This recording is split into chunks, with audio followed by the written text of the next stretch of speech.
आज का पन्ना अपने हाथ में कर लीजिए, जिसके हाथ में नहीं है तो उस व्यक्ति के बगल में बैठ जाए जिसके हाथ में हो। खूब अच्छा से उच्चारण करना चाहिए पीछे से। ओम नमो भगवते वासुदेवाय।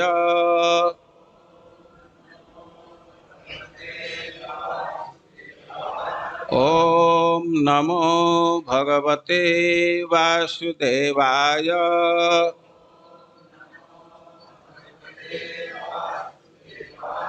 ओम नमो भगवते वासुदेवाय।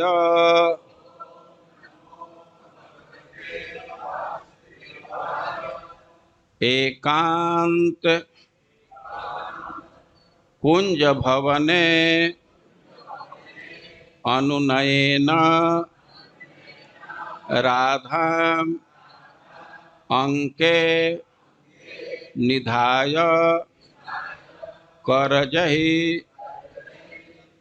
अलकान विविच्य चुंबन मुह कनक पंकज कांति वक्त्रम सह अयम हरि पुलक पूर्ण बपुः प्रियः में। एकांत कुंज भवन नुनयेन राधा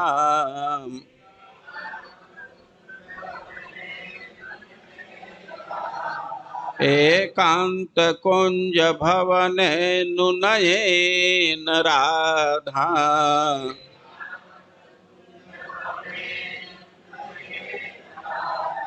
अंके निधाय कर जय रलकान विविच्य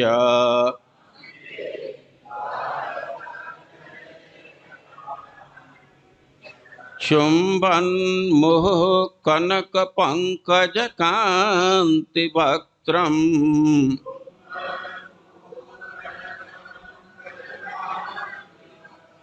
सोयम हरि पुलक पूर्ण बपुः प्रियो में।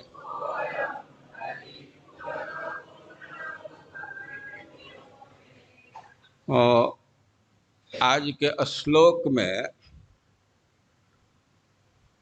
वृंदावन में कृष्ण के एक झांकी का प्रस्तुति किया जा रहा है। और एक बार थोड़ा थोड़ा अर्थ जान लीजिए श्लोक का, इसके बाद उच्चारण करेंगे कि एकांत कुंज भवन अनुनयेन राधा के कुंज भवन, कुंजों का ही भवन बन गया है और बहुत अनुनय करके और राधा रानी को अपने अंक में, अपने गोद में ले करके रख करके और करजई अलकान विविच्य अपने अंगुलियों से राधा रानी के केस को अलग करके संवार करके और मोह चुंबन कनक पंकज कांति वक्त्रम, राधा रानी के मुख को जो स्वर्ण कमल के समान है बार बार चुम रहे हैं, चुंबन कर रहे हैं। और इस स्थिति में पुलक पूर्ण बपु, कृष्ण को रोमांच हो रहा है, पूरा शरीर रोमांच से पूर्ण है और यही हरि हमको बहुत प्रिय है। कृष्ण राधा रानी को गोद में लिए है, उनके अलग को, बालों को पीछे करके और बार बार चुंबन कर रहे हैं और कृष्ण इतना सुख अनुभव कर रहे हैं कि उनको रोमांच हो रहा। तो ग्रंथकार कह रहे हैं कि यही जो स्वरूप है कृष्ण का वह मुझे बहुत प्रिय है। अब श्लोक को बोलिए। एकांत कुंज भवन नुनयेन राधा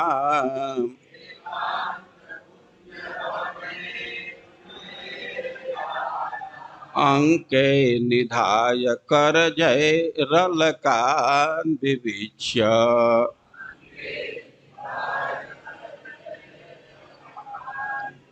चुंबन मुह कनक पंकज कांति वक्त्रम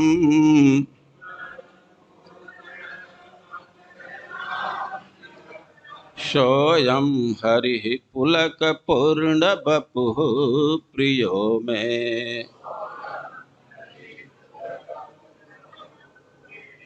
साथ में बोलिए। एकांत कुंज भवने नुनयेन राधा अंके निधाय कर जय रलकान विविच्य। चुंबन मोह कनक पंकज कांति वक्त्रम सोयम हरि पुलक पूर्ण बपुः प्रियो में। फिर से।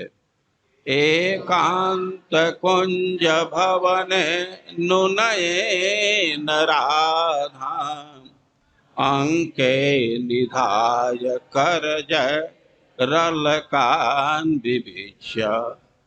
चुंबन मोह कनक पंकज कांति वक्त्रम सोयम हरि पुलक पूर्ण बपुः प्रियो में। एक बार फिर। एकांत कुंज भवन नुनयेन राधा अंके निधाय कर जय रलकान विविच्य। चुंबन मोह कनक पंकज कांति वक्त्रम सोयम हरि पुलक पूर्ण बपुः।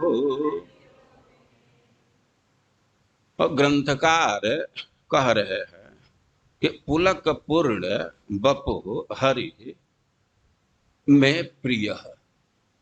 श्री कृष्ण का बपु श्री विग्रह रोमांचित है और यह हरि हमको बहुत प्रिय है। रोमांच क्यों हो रहा है? और कह रहे हैं कि चुंबन मोह कनक पंकज कांति वक्त्रम, कि राधा रानी का वे बार बार मुख चुंबन कर रहे हैं। राधा रानी को अपने गोद में लिए है, उनके बालों को पीछे हटा करके उसको सुलझा करके और बार बार चुंबन कर रहे हैं और इतना वे आनंद अनुभव कर रहे हैं कि शरीर में सिहरन हो रहा है और पूरा रोमांच हो गया है। तो यह जो हरि है इस रूप में वह हमको प्रिय है। अब थोड़ा शब्दों पर विचार कीजिए। एकांत कुंज भवन, कुंज भवन, भवन इस अर्थ में कह रहे हैं कि वहां सब सुविधा उपलब्ध है। यद्यपि वहां कोई कंक्रीट छत नहीं है। वृंदावन में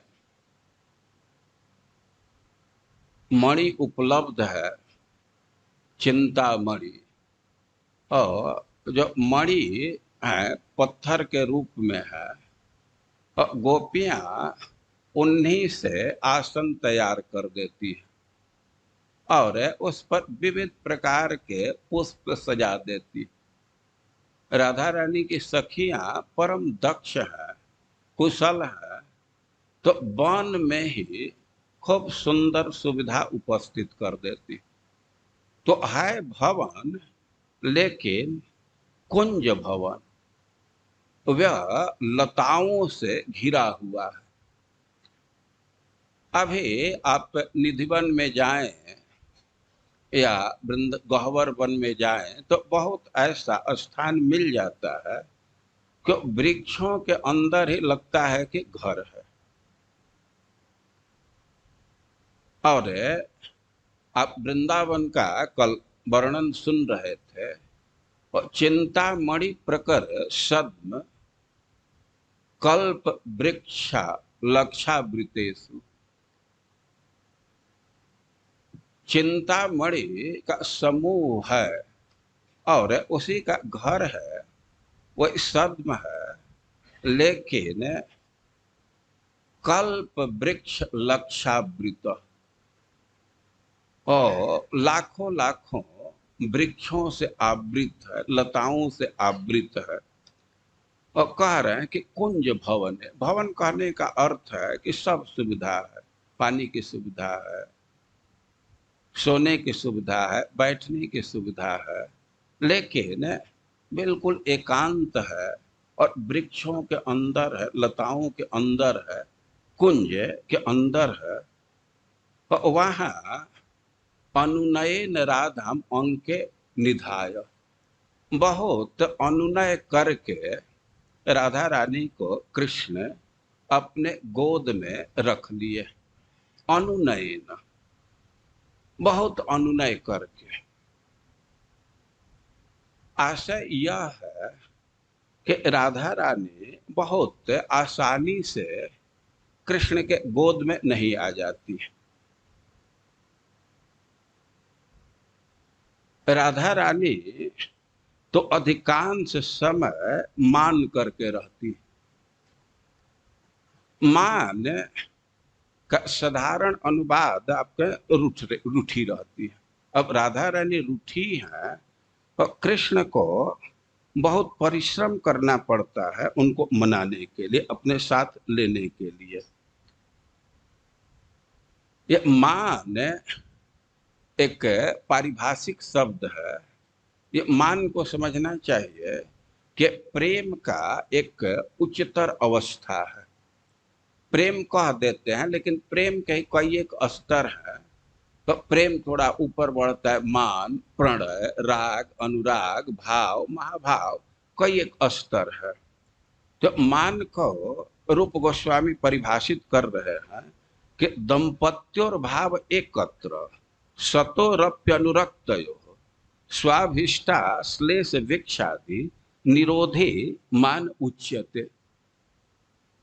कह रहे हैं कि अनुरक्तयो, प्रिया प्रियतम में खूब प्रेम है, प्रेम में कोई कमी नहीं है, वे पूर्ण रूप से अनुरक्त हैं और एक जगह हैं, लेकिन उनके हृदय में एक भाव आ जाता है और उस भाव के चलते जो एक जगह रहने का लक्ष्य है, स्पर्श करना, बात करना, चुंबन करना, वो उसको रोक देता है।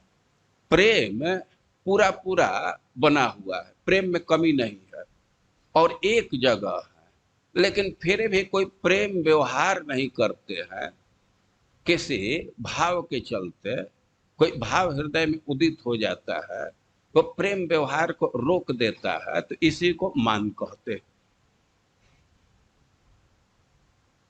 अब एक प्रश्न होगा कि जब प्रेम बना हुआ है तो मान कहां से आ जाता है? क्यों ऐसा हो जाता है कि प्रेम व्यवहार रुक जाता है? और इसके पीछे सिद्धांत समझना चाहिए कि प्रेम का स्वभाव ही यही है। आप सांप को चलते हुए देखे होंगे और कोई प्रश्न कर सकता है, को सीधा क्यों नहीं चलता है?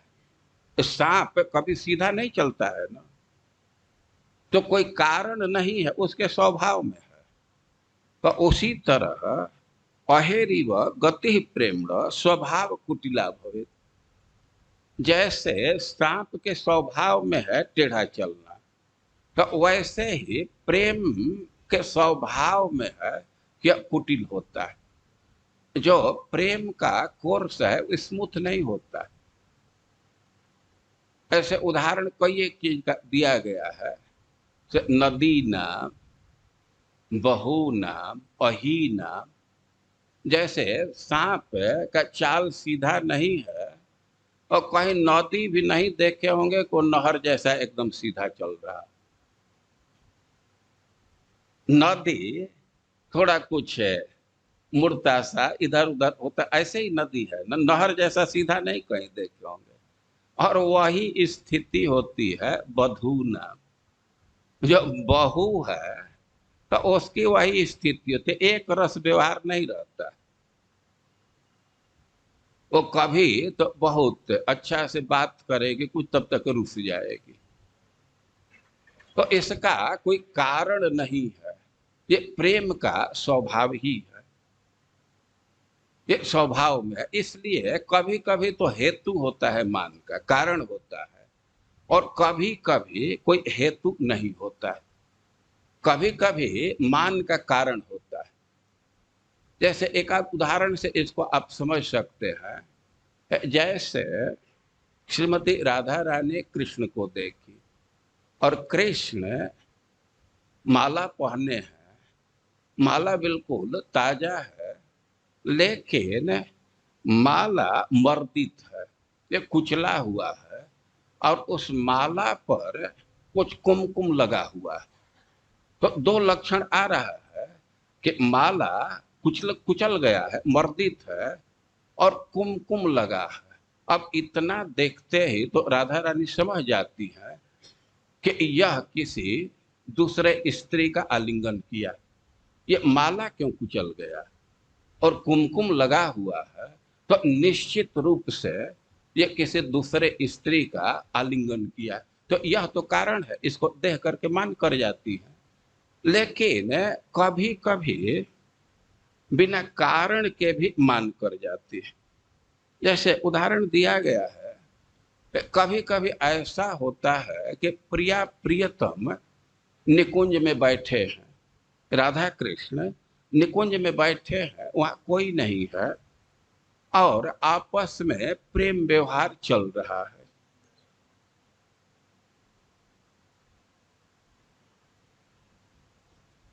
और प्रेम व्यवहार तो इतना तक बढ़ गया है कि श्री कृष्ण राधा रानी का डोरी खोलना चाहते हैं, राधा रानी उसको मना कर रही है, और ऐसे पूरा प्रेम व्यवहार चल रहा है।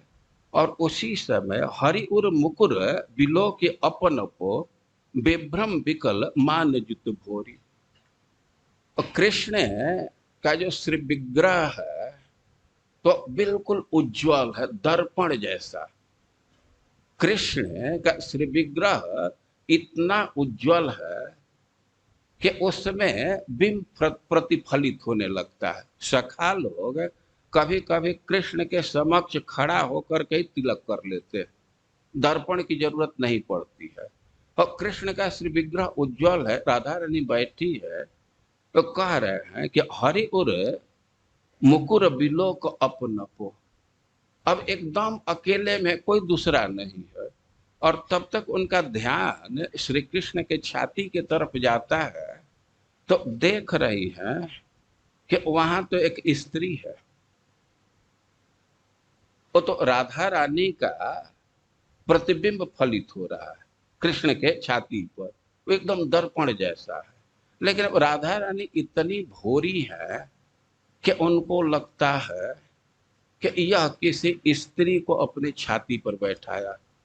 अब तो वो राधा रानी बहुत कुपित हो जाती है और बहुत डांटने लगते, कपटी कहता है कि हम तुमसे प्रेम करते हैं, तो बात करना होता है तो कहता है कि तुम लोगों का जितना प्रेम है तो उससे मैं उरीण नहीं हो सकता। ब्रह्मा युषापि, हम तो ब्रह्मा का जीवन भी प्राप्त कर, ब्रह्मा की आयु प्राप्त करें, फिर भी तुम्हारे प्रेम से उरीण नहीं हो सकता।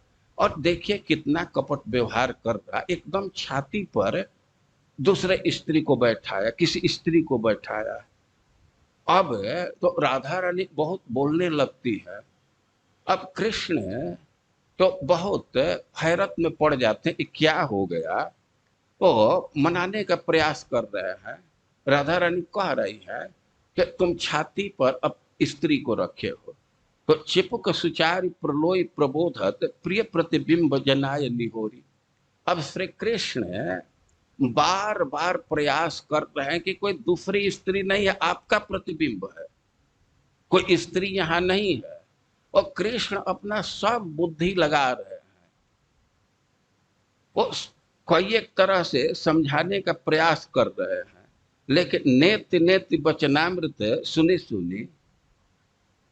अब लेकिन राधा रानी तो इसको स्वीकार करने को तैयार नहीं है। दूसरी सखियां इसको देख रही हैं, उनको तो हंसी आती है कि ये क्या हो रहा है। अब कृष्ण थोड़ा और अनुनय करना चाहते हैं, राधा रानी के चिपक को पकड़ते हैं। राधा रानी इतना क्रोध में है कि हाथ से झटक देती है, कृष्ण का माला तक टूट जाता है। और सोचिए कि इस मान का कोई हेतु है, और कृष्ण किसी तरह से दोषी हैं। तो मान के लिए कभी कभी हेतु होता है और कभी कभी हेतु नहीं होता, तो प्रेम के स्वभाव में। और यह एक दिन की बात नहीं है। वृंदावन में कृष्ण का अधिकांश समय तो राधा रानी को मनाने में ही जाता है, और कृष्ण बहुत परिश्रम अनुभव करते हैं राधा रानी को मनाने में। कभी कभी तो अपना भाव व्यक्त करते हैं, अपने परिश्रम को व्यक्त करते हैं, तो कहते हैं कि इतो श्रम नाहिन तब भयो। कृष्ण कहते हैं कि हमको इतना परिश्रम तो उस समय भी नहीं हुआ। राधा रानी से ही कहते हैं कि देखो मैं बड़ा बड़ा कार्य किया, लेकिन उतना परिश्रम हमको नहीं हुआ जितना तुमको मनाने में होता। कई एक उदाहरण देते हैं कि देखो सृष्टि के शुरू से ही मैं बहुत बहुत काम किया। अरे पृथ्वी को अपने मस्तक पर धारण किया, एक बड़ा काम है ना, पूरा भूमंडल को धारण करना। और सृष्टि के प्रारंभ में ही ब्रह्मा जी के सामने समस्या आ गई, दैत्य वेद को चुरा करके ले गए, तो हम वेद को लौटाए और मधु और कैटभ जैसे शक्तिशाली दैत्यों का वध किया, और क्षत्रियों का वध किया। बलि महाराज से पूरा राज ले लिया, और 3 डेग में ही पूरे ब्रह्मांड को नाप लिया। तोरो धनुष स्वयंवर किन्हो रावण अजित जयो। तो शिव जी का धनुष था, उसको मैं तोड़ दिया। रावण जिसको जितना कठिन था उसका वध किया, और तो अघासुर, बकासुर, वत्सासुर, अरिष्टासुर, केसी दैत्य का वध किया। अरे दवानल का पान कर लिया। अरे देवताओं को अमृत पिलाने के लिए स्त्री का रूप धारण किया। काम में बहुत बड़ा बड़ा किया, समुद्र पर पुल बांधा, लेकिन उतना परिश्रम हमको नहीं हुआ जितना परिश्रम तुम्हारा मान देता है। अरे भाई बहुत परिश्रम है तो क्यों मान मनाने के फेरे में है, छोड़ दीजिए। कोई क्या कोई प्रेशर दे रहा है? तो कृष्ण कहते हैं कि यह समझ में नहीं बात आती है। इतना हमको सुख का अनुभव होता है, ऐसा एक रस मिलता है कि सब परिश्रम भूल जाते हैं। और कृष्ण अपने मुख से कह रहे हैं कि राधा रानी को मनाने में बहुत परिश्रम। यहाँ ग्रंथकार कह रहे हैं कि एकांत कुंज भवने अनुनय न, बहुत अनुनय विनय करके राधा रानी को अपने गोद में लिए, अंके निधाय, और करजय रलका विविच्य, गोद में ले करके और राधा रानी के बाल को संभाल दिया। कृष्ण को इस विषय में बहुत गति है, वे बाल संभालने में बहुत दक्ष है। और कैसे बाल को संभाल दिए, सजा दिए, कर जाए किसी कंघी का उपयोग करके नहीं, अपने अंगुली से ही। वो दक्षता है। कृष्ण और राधा रानी का बाल संभालते हैं और चूड़ा भी बांधते हैं, फूल का माला दे करके भी चूड़ा बांधते हैं। आप रासलीला की घटना सुनते हैं कि जब गोपियां जुटी और कृष्ण उनके साथ प्रेम व्यवहार करने लगे, और गोपियां तो बहुत प्रसन्न थी और उनको तो बहुत घमंड हो गया। तासाम तत्सौभग मदम वीक्षमानम च केशव। अब कृष्ण देख रहे हैं कि गोपियां तो बहुत इतरा रही हैं, बहुत गुमान में हो गई हैं।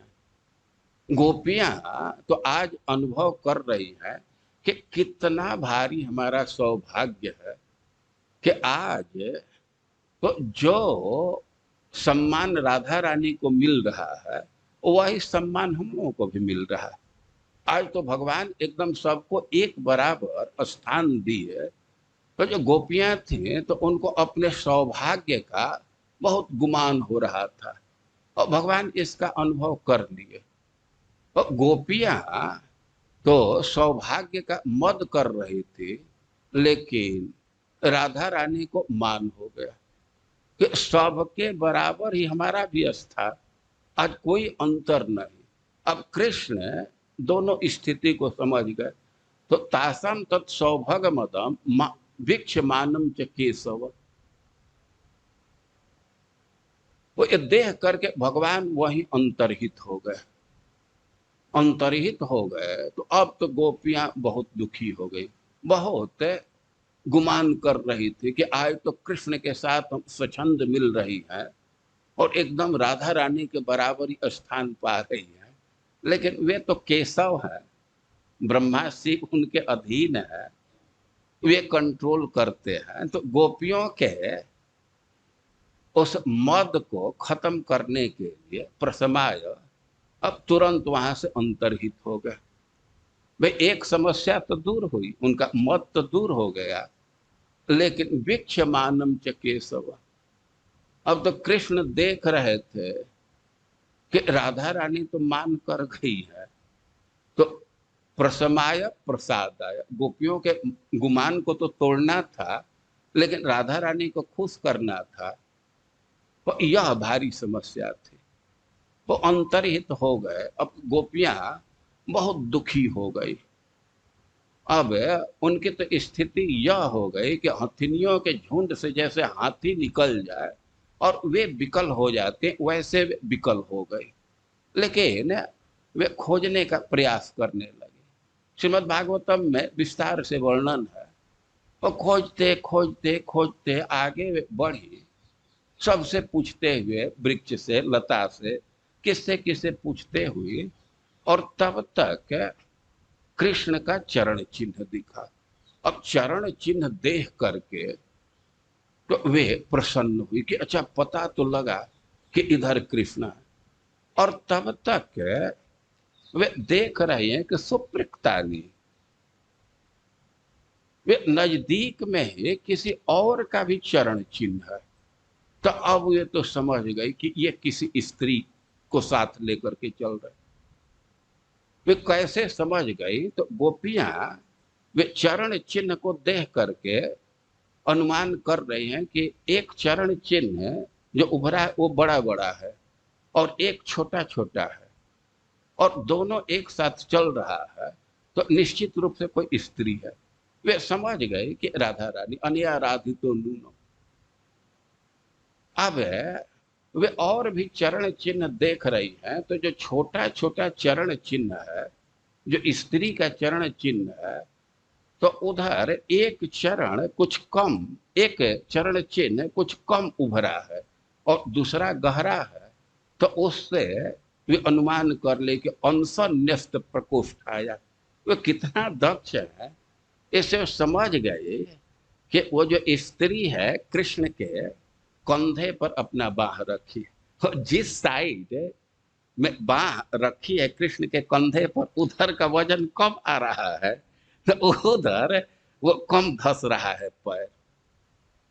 और आगे जाते जाते वह देख रही है कि अब तो छोटा छोटा चरण दिख नहीं रहा है। तो अनुमान कर ली कि कही होगी कि अब हम चलने में असमर्थ हैं, हमारे पैरों में कष्ट हो रहा है, तो यहाँ अपने कंधे पर उठा लिया। वे आगे जा रही है तो देख रही है कि ये जो वृक्ष है तो ऊपर के फूल तो खूब भरे हुए हैं और नीचे का फूल नहीं दिख रहा है, और वहीं आधा पैर का निशाना है। तो समझ गई कि यहाँ फूल तोड़ा है। और एक जगह देख रही है कि आगे पीछे दो चिन्ह आ रहा है। पीछे का जो चिन्ह है तो ठेहुना का चिन्ह आ रहा है, जानू का चिन्ह आ रहा है। तो वहां वे समझ गई कि यहाँ यह केश प्रसाधन किया, केशव प्रसादनम, ये यहाँ वो केश को संवारा है। और वे कह रही हैं कि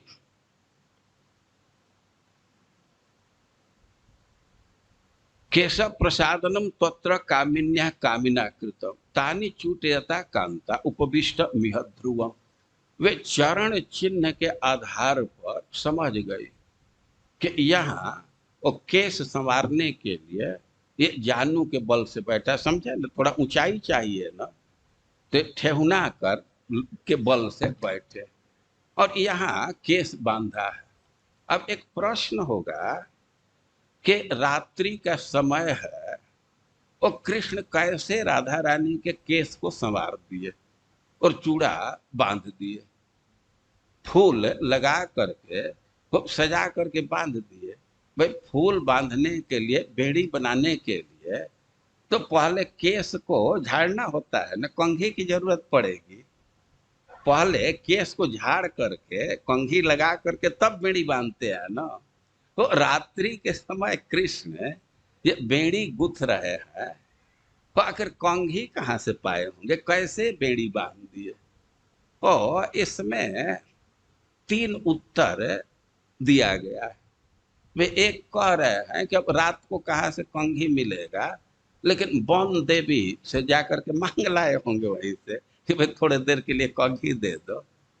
या दूसरा उत्तर है कि हो सकता है कि राधा रानी ही कंघी अपने बाल में ही खोस ली होंगी। ये स्त्रियों के स्वभाव में देखा जाता है कि कुछ कुछ चीज वे रखती है। जैसे पिन रखना है उनको, साड़ी वो पिन करने के लिए, कपड़ा पिन करने तो एक दो पेन चोरी में भी एक्स्ट्रा डाल देती है। तो भाई एक संभावना है कि राधा रानी अपने बाल में कंघी रखी होंगी, लेकिन रख करके तो गई नहीं। जाने का गोपियों का वर्णन है तो स्नान कर रही थी तो गीला वस्त्र को भी चेंज नहीं कि वैसे ही चली गई। तो अब कंघी रखने का तो फुर्सत नहीं है, अब पहले से होगा तो हो सकता है।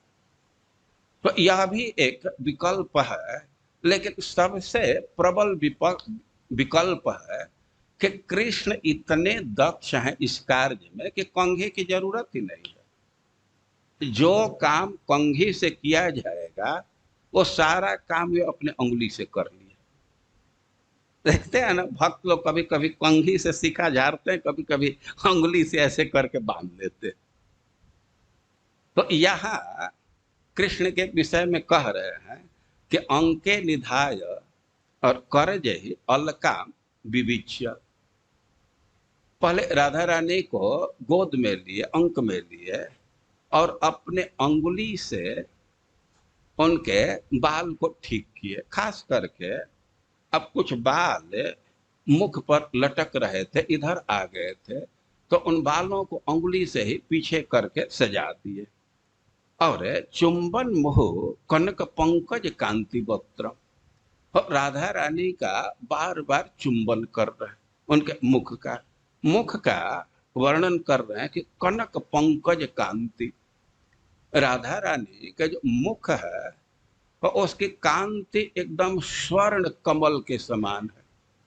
राधा रानी का जो मुख है और उसको देखने से स्वर्ण कमल का भ्रम हो जाता है। इस विषय में श्रीमद् भागवतम में श्लोक है, उसकी व्याख्या चैतन्य चरितामृत में की गई है। आप जानते हैं कि भगवान गोपियों के साथ नृत्य किए और गोपियां जब थक गई, ये कृष्ण थक गए, तो ताभिर जुता श्रम मपोहित, गोपियों के साथ वे श्रम को दूर करने के लिए वे जमुना जी में प्रवेश किए। आविशदवा, और कह रहे हैं कि श्रांतो गजी भिरिभ राडिव भिंड सेतु। अब कृष्ण जब जमुना में प्रवेश किए और भिन्न सेतु, इभराट इव, जैसे गजराज है वो हथिनियों के साथ जल में प्रवेश करता है तो अपने सूंड से, अपने पैर से जो तट है उसको तोड़ता फोड़ता जाता है, फिर हाथी में बल है और उसको तोड़ देता है। और उसी तरह भिन्न सेतु कृष्ण के विषय में कह रहे हैं कि जमुना जी में गए तो बहुत मर्यादा में नहीं रहे। भगवान राम मर्यादा पुरुषोत्तम, वे मर्यादा का पालन करते हैं, लेकिन कृष्ण तो लीला पुरुषोत्तम है। अब लीला के आवेश में मर्यादा पर ध्यान नहीं रहता है। तो अनेक गोपियों के साथ गए। चैतन्य महाप्रभु इस लीला का वर्णन किए चैतन्य चरितामृत में। एक दिन की बात है कि रास का यही श्लोक भी पढ़ रहे थे। ताभिर जुत श्रमम पोहित मंग संग, घृष्ट स्रज सच कुंकुम रंजिताया। रास पंचाध्यायी का श्लोक है। चैतन्य महाप्रभु इसको सुने, पढ़े और इसी का इतना आवेश हुआ कि वे जमुना जी के भ्रम में वे समुद्र में कूद गए। अब समुद्र में वे कूद गए और समुद्र में एकदम लकड़ी जैसा, निर्जीव जैसा दिखने लगे, जैसे लकड़ी तरंग पर बहता रहता है। और चैतन्य महाप्रभु भी ऐसे उसी समुद्र के तरंग पर बहने लगे, एकदम मुर्दा जैसा। और बहते बहते जगन्नाथपुरी से वे कोणार्क चले गए। इधर स्वरूप दामोदर, गोविंद और लोग बहुत व्याकुल थे कि कहाँ गए चैतन्य महाप्रभु। और वे कोणार्क चले गए थे। और कोणार्क में एक जालिया था, जाल वाला था, मछली मारता था, तो अपना जाल फेंका था और उसी जाल में वे फंस गए। अब वो जाल खींचने लगा तो बड़ा प्रसन्न हुआ कि बहुत बड़ा मछली, बहुत बड़ी मछली फंस गई, तो बड़ा प्रसन्न था। लेकिन खींचते खींचते जब जाल बाहर किया तो देखा कि तो मुर्दा फंस गया। अब तो बड़ा भयभीत हुआ, तो सोचा कि अरे मुर्दा फंसा, इसको जल्दी से जाल से हटाओ। तो जाल से हटाने के लिए चैतन्य महाप्रभु का स्पर्श किया। अब स्पर्श किया तो इसकी स्थिति बिगड़ गई, वो प्रेम का विकार आने लगा। अब उसकी स्थिरता ही खत्म हो गई, एकदम उन्मत्त हो गया। और उसके मन में विचार आने लगा कि हमको तो भूत लग गया, ये मुर्दा का स्पर्श किया और हमको भूत लग गया। अब तो कहा कि हम तो जल्दी यहाँ से चलना चाहिए, घर जा करके किसी ओझा से अपना ठीक कराएंगे। और चैतन्य महाप्रभु को नहीं, स्वरूप दामोदर जी कुछ लक्षण से समझ गए कि चैतन्य महाप्रभु समुद्र में गिर गए होंगे, क्योंकि पहले भी ऐसी घटना होती थी। तो वे समुद्र के तट से ही खोजते हुए जा रहे थे और तब तक उधर से जालिया आया, वे रास्ते में मिल गया। स्वरूप दामोदर जी पूछे, चैतन्य महाप्रभु को देखे, कहे ना ना इधर कोई नहीं है, अब इधर आप मत जाइए, उधर एक मुर्दा है, और बड़ा विकृत उसका रूप है, सब संधि खुल गया है, बड़ा बड़ा हाथ हो गया है, वो सब संधि खुल करके लटक रहा है। और हमारी तो बुरी हालत हो गई। और हमारी तो स्थिति है कि हम तो रात बिरात कभी समुद्र के तट पर जाते थे, नृसिंह देव का नाम लेते थे, नृसिंह वंदना करते थे, और निश्चिंत रात बिरात कहीं भी मछली मारते थे, जाल फेंकते थे, कोई भय नहीं था। लेकिन ऐसा भूत लगा कि अब नृसिंह नाम है चापय द्विगुण, अब तो नृसिंह नाम लेते हैं तो और कचक करके पकड़ता है। हमारी हालत बिगड़ गई। अब आप इधर मत जाइए, नहीं तो आपकी भी गति हो जाएगी। और स्वरूप दामोदर कहा कि ना ना उसकी चिंता मत करो, तुमको भूत लगा है ना, वो हम ओझाई जानते हैं, हम भूत को दूर कर देंगे। और कुछ ऐसे मंत्र बोल करके और 3 थप्पड़ उसको मारे। हम पूछे कि कुछ आवेश कम हुआ भूत का, तो करके हाँ हाँ कुछ। हम कहे कि भूत की चिंता मत करो, वो हमको बतला दो चैतन्य महाप्रभु होंगे, हम देखना चाहते हैं। वो कह रहे हम चैतन्य महाप्रभु को पहचानते हैं, वे नहीं है। वो तो चैतन्य महाप्रभु को देखा था, लेकिन इस समय तो उनका सब संधि खुल गया है प्रेम के आवेग में। केवल लटक रहा है, ये हिस्सा अलग लटक रहा है इधर, और बड़ा बड़ा हाथ पैर हो गया।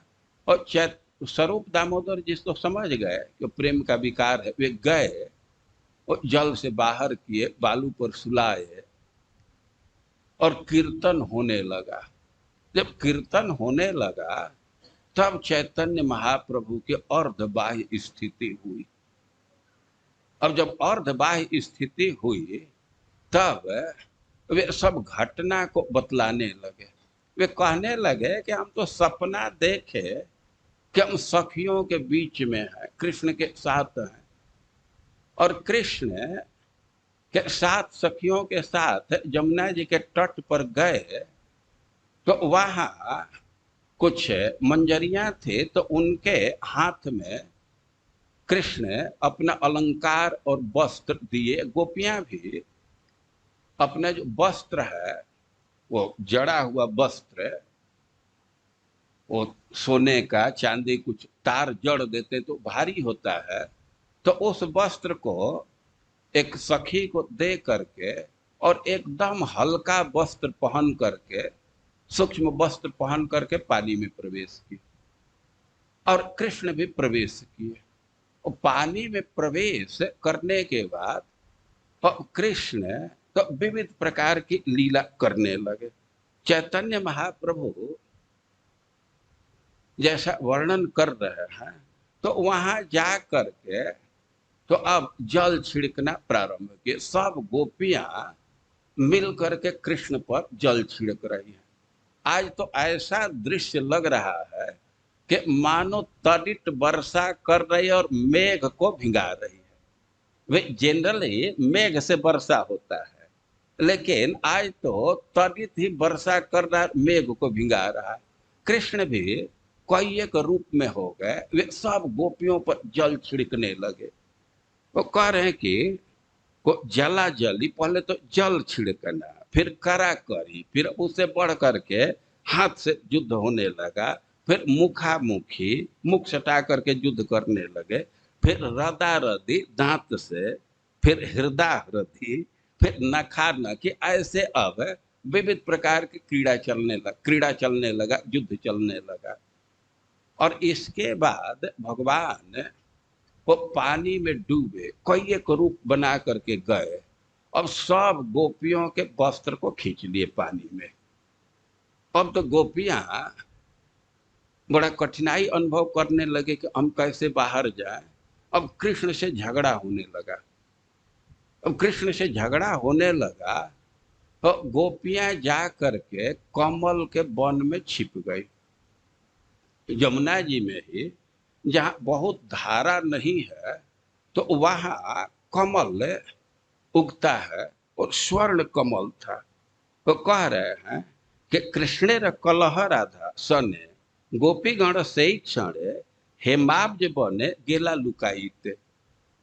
गोपियां और सोचे कि हम लोग छिप जाए, तो स्वर्ण कमल के वन में गई और आकंठ बपू जले पैसे मुख मात्र जले भासे पद्म मुखे ना पारी चिलीते। वे अपना शरीर पूरा जल में डुबा दी और केवल मुख बाहर था। कमल का वन है और स्वर्ण वन है, गोपियां गौर वर्ण की है, तो यह स्थिति हो गई कि कौन गोपी का मुख है कौन कमल का फूल है ये पता ही नहीं चलता था। वो चैतन्य चरितमृत में तो इतना वर्णन है, लेकिन अब ग्रंथकार वृंदावन महिमामृत में कह रहे हैं कि जल क्रीड़ा काले कनक कमनीय के कनक कमलिनी के विपिन। गोपियां जा करके उसमें छिप गई। अब कृष्ण राधा रानी को खोजते हुए आए, तो अब उनको पता नहीं चल रहा है। उनको तो एक कमल को देखे तो समझे कि यही राधा रानी का मुख है। अब कमल को देख करके और उसका चुंबन करने लगे। गोपियां छिपी हुई हैं, तो जो कमल है उसी का चुंबन करने लगे। अब बार बार खूब चुंबन कर रहे हैं। अब इसको देख करके राधा रानी की हंसी नहीं रुकी। वे तो समझ रहे थे कि राधा रानी को पा गए और एक कमल को चुम रहे हैं, और राधा रानी हंसने लगी और गोपियां तो इसको देख करके ताली बजाने लगी। तब तो अब कृष्ण समझ गए कि हमारी गलती है, तो फिर वे राधा रानी को पकड़े। तो हम केवल ये सब बात कह रहे हैं कि राधा रानी का मुख बिल्कुल स्वर्ण कमल के समान है। तो कह रहे हैं कि चुंबन मोह कनक पंकज कांति वक्त्रम। श्री कृष्ण बार बार चुंबन कर रहे हैं राधा रानी का, और राधा रानी के मुख को कह रहे हैं कि कनक पंकज कांति। राधा रानी के जो कांति है मुख का, तो यही लगता है कि वह स्वर्ण कमल है। अब राधा रानी का बार बार चुंबन कर रहे हैं, और श्री कृष्ण को इतना आनंद अनुभव हो रहा है कि उनके पूरे शरीर में सिहरन हो रहा है, और एकदम वे कटहल के फल में जैसे कांटा देखते हैं, तो वैसे उनका पूरा शरीर का रोम खड़ा हो गया। अब इस दृश्य को देख करके श्रीपाद प्रबोधानंद सरस्वती कह रहे हैं कि यह जो छवि है वही हमको बहुत प्रिय है। हम इसी कृष्ण का दर्शन चाहते, इन्हीं को हम अपने हृदय में बसाना चाहते।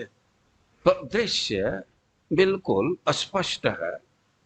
तो आगे के श्लोक में अब इसी दृश्य को स्पष्ट किए हैं कि विचिन्वंतम नीला ललक नीला नील अलक अलक निकरान चारु कर जाए। तो कह रहे हैं कि विचिन्वंतम और नील अलका अलक निकरान चारु कर जाए विजिघ्रंतम फूल बदन कनकाम भोज मसकृत।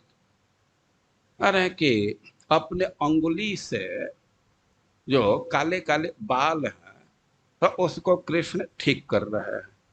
और विजिघ्रंतम फूल बदन कनक कनकाम भोज मसकृत, और बार बार राधा रानी के मुख का चुंबन कर रहे हैं। फूल बदन कनकाम भोज, जो मुख प्रसन्न है और खिले हुए कमल के स्वर्ण कमल के समान है। और बीच मंतम बिंबाधर मसकृत उन्नमय चिबुक। राधा रानी के चिबुक को उठा करके और बार बार उनके ओठों का चुंबन कर रहे हैं, निधायांके राधा स्मर मदन मूर्ति मधुपति। अरे के इसी रूप का ऐसे ही परम कमनीय कृष्ण का स्मरण करो। और वृंदावन है, महिमामृत में वृंदावन की महिमा है। और इसी क्रम में भगवान कैसे विहार करते हैं, निकुंज में क्या उनका व्यवहार है, कई एक दृश्य दिया गया। और उसमें एक दृश्य यह है कि कृष्ण राधा रानी को अपने गोद में ले करके अपने अंगुली से उनके बालों को सवार करके और उनका मुख जो स्वर्ण कमल के समान है बार बार चुंबन कर रहे हैं। और इससे उनको इतना आनंद अनुभव हो रहा है कि पूरे शरीर के रोंवे खड़े हो गए। ये रोमांच कई एक स्थिति में होता है। कोई बहुत दुखद समाचार सुनते उस समय भी रोमांच हो जाता है, और कभी कभी बहुत सुखद स्थिति है उस समय भी रोमांच होता है। तो कृष्ण का सुखद स्थिति में रोमांच है, और यह छवि बहुत प्रिय है। देखिए, जो भक्त है और कृष्ण का कोई कोई छवि उनको बहुत प्रिय होता है।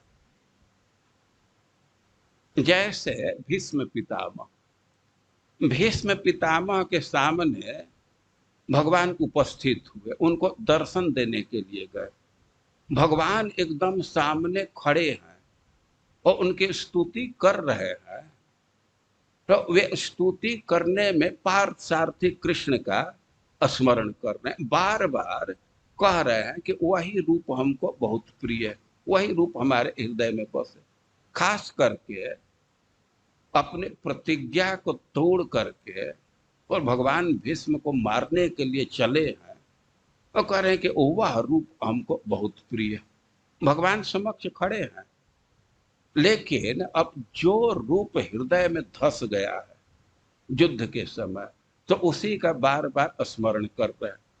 आप ब्रह्मा जी के विषय में देखते हैं कि वे भगवान की स्तुति कर रहे हैं, भगवान सामने हैं, लेकिन स्तुति किस रूप का कर रहे हैं? जो दही और भात ले करके और भगवान खोज रहे थे, तो उस रूप को देख करके अब ब्रह्मा जी के हृदय में बहुत गाढ़ इंप्रेशन आया, वही रूप उनके हृदय में धस गया। वो भगवान के अनेक झांकी है, लेकिन कोई कोई झांकी किसी किसी हृदय में धस जाती। और वृंदावन के भी अनेक झांकी है, लेकिन ग्रंथकार कह रहे हैं कि राधा रानी को गोद में ले करके और उनका चुंबन कर रहे हैं और उनको रोमांच हो रहा है, तो यह रूप हमको बहुत प्रिय है। और मैं इस श्लोक को चुना वास्तव में अपने आस्वादन के लिए। यह वृंदावन में कई एक भक्त है कि इस श्लोक का रोज पाठ करते हैं, रोज इस रूप का चिंतन करते हैं। तो यदि श्लोक आपके समझ में आ रहा है तो आपको भी एक झांकी का अनुभव होगा, और यह झांकी बहुत प्रिय है। और फिर से आप लोग अब इस श्लोक को बोलिए।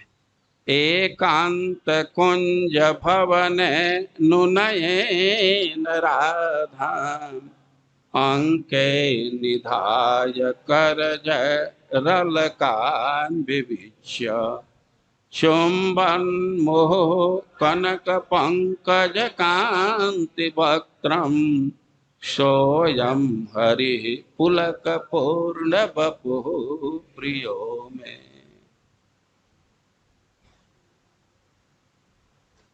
धर्मात्मा प्रभु के संकल्प से यहाँ 4 दिन हम लोग वृंदावन के महिमा के विषय में श्रवण किए।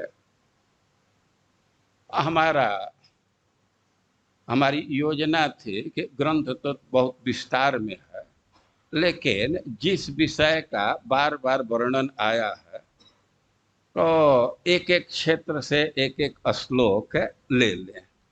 लेकिन यह कार्य तो 3 क्षेत्र तक ही सीमित रह गया है। ग्रंथ का इतना ही क्षेत्र नहीं है, बहुत बहुत क्षेत्र है, लेकिन एक दिन तो हम लोगों का मंगलाचरण में गया, तो हम 3 दिन 3 श्लोक ग्रहण किए इस उद्देश्य से कि ग्रंथ का कुछ क्षेत्र कवर हो जाए। तो कल का श्लोक था, तो हो सकता है कि कुछ लोगों को कठोर लगा हो, लेकिन आज के श्लोक किसी को कठोर नहीं लगेगा। तो कुछ योजना भी थी कि भाई कड़ुआ दवा दे रहे हैं मुंह बिगड़ न जाए, कुछ रसायन भी देना चाहिए। तो हम लोग यही इस सत्र का विराम दे रहे हैं, और भक्तों की इच्छा होगी तो बाद में भी ऐसा सत्र चल सकता है।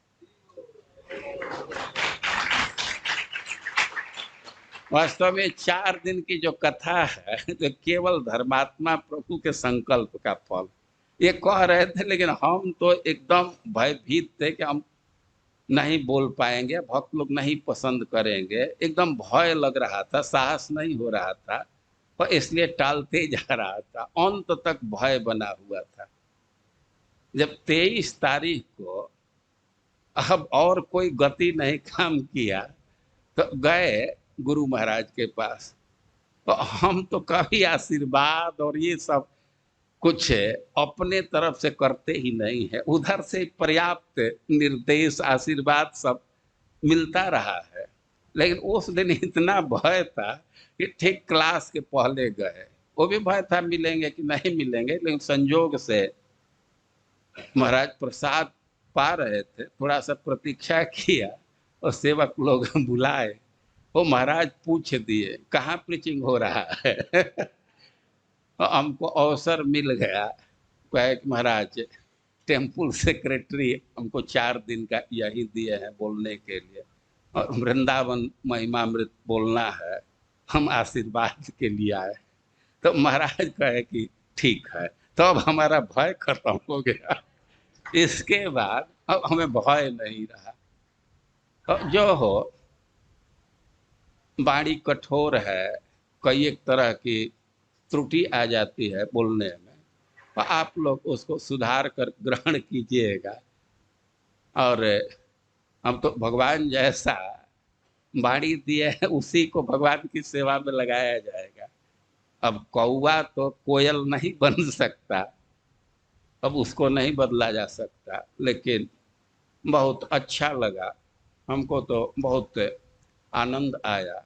दिन भर इसी विषय का चिंतन होता रहता है, मन में गूंजता रहता है। और कई एक भक्त लोग भी प्रसन्न है, क्योंकि कई एक लोग कह रहे थे कि और इसको 3 दिन बढ़ा दीजिए, लेकिन हमको 3 दिन दूसरे जगह जाना था, साहिबाबाद जाना था, लेकिन उससे भी महत्वपूर्ण कार्य दूसरा आ गया, दूसरी सेवा मिल गई। अब उस सेवा के लिए फिक्स्ड प्रोग्राम जहाँ बैनर इत्यादि लगा हुआ है उसको भी छोड़ दिया। अब यहाँ तो इस समय इसको नहीं बढ़ाया जा सकता, लेकिन आप लोगों की इच्छा होगी तो बाद में कभी ऐसा ही सत्र चल सकता है। हरे कृष्णा।